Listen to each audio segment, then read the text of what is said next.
but we're going to be moving on because speaking of AEW, Tony Khan was recently interviewed. He believes that contract tampering with WWE is still happening. Even Triple H, I think there was a quote posted from Tony Khan saying that he's going to reserve the right to talk about it now, but he does believe that the contract tampering is still happening, and Hunter liked the post, which is crazy. But do you believe that there is a contract tampering situation going on with WWE, or do you think it's something else as to why talent is leaving AEW or wanting to leave AEW to go to WWE? I think contracts in wrestling is stupid anyway because they're 1099 workers. You independent contractors, so it's like it's essentially you're just a handshake agreement. If you think about the contract, if you're a 1099 worker, I'm not really with the company. I can be let go at any time, like they do before, like they've Mm-hmm. done before. As far as him tampering, I mean, yeah, you got some talent. Again, you got 98% of talent over there that you don't use. It's few in between, but it's a few guys over there I'm looking at come through because you're not doing anything with them. So Mm-hmm. you can't be upset if you getting a competitive edge or the competition is getting a competitive edge over you for some guys that they see or in women that they see fit to be great. Uh, Mm-hmm. put them on TV. It's the same thing I just said with the Hurt Syndicate. You're instantly going to have the best thing in pro wrestling, but then you might have Chris Jericho hating ass getting in your ear like, no, don't give them TV time. Let me make my 20 affection. Hell, he might want to be in the Hurt Syndicate, knowing him. But I think for the most part, it's fine because it's not like this the NBA. This is no disrespect. This is pro wrestling. It Yeah. is real, but it's fake, brother. Heavy on that. I also think that I'm going to say this. I believe that there may be some contract tampering involved, right? Who's to say that it isn't true? I'm not on the inside. I don't think anyone really who can speak on it really knows. But I feel like there needs to also be some sense of personal accountability here, right?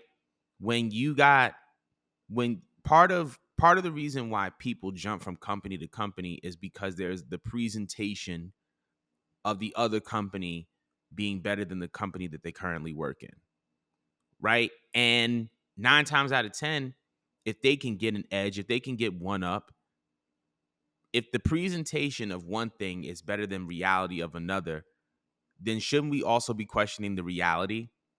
Right? If Cats was doing their job and including the talent that they should be including on their programming, they wouldn't be tempted to go anywhere else because they're good. Like there are AEW talents that are like, I'm not going to WWE because I'm good where I'm at. Like I'm straight where I'm at because where I'm at, it works for me. It works for where I am in my career. Whoop de whoop de whoop. Right?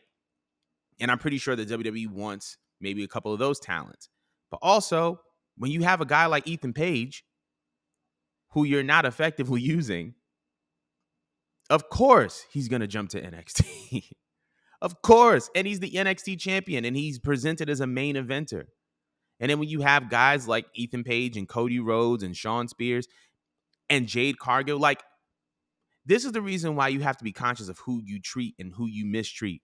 Because the reality is that people aren't loyal. In 2024, this is not just a business thing, this is a people thing. In 2024, people are more loyal to people than they are to companies. We know what capitalism is all about. We know that at the end of the day, these companies are going to drop us like a sack of dirt if it means improving their bottom line. So if Cat's Friends is over there, yes, I'm going.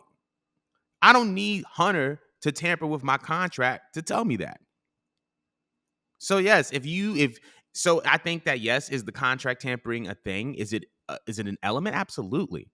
But you also have to take accountability. Maybe I shouldn't have treated this person like this. Maybe I actually should have given this person the bag that they actually asked for. Because if you did, other talents that were loyal to those talents who you treated or mistreated a certain way, they wouldn't be tempted to go. So but like, and then on top of that, bro, this is what you wanted, Tony. You wanted static. You wanted smoke. You wanted a war. And the last thing that and I feel like a lot of these cats, they don't know what they're in for. Triple H, you can call him what he wants. He's been in a war before. He's been in a shootout before. And you trying to spin the block on a trained shooter. That's not wisdom, bro. That's not wisdom. And you doing it for I don't know what. Maybe you're just feeling yourself. Maybe people are in your ear telling you what you should and shouldn't do. But yo, the Hunter and Hunter and Sean and the guys at WWE, they've been in the position in a war position before, and they know how to react. They're not new to this. You are.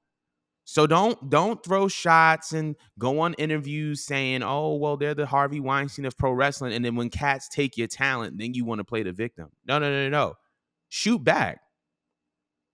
If you want to smoke, shoot back. But that's the contract tampering thing. But I want to know how everybody else feels about WWE. Do you feel like they're contract tampering with AEW? Let us know in the comments below. Thank you guys so much for watching the Culture 316 podcast. If you liked what you saw, be sure to like, comment, and subscribe so that you guys can stay up to date with all upcoming videos and events pertaining to Culture 316.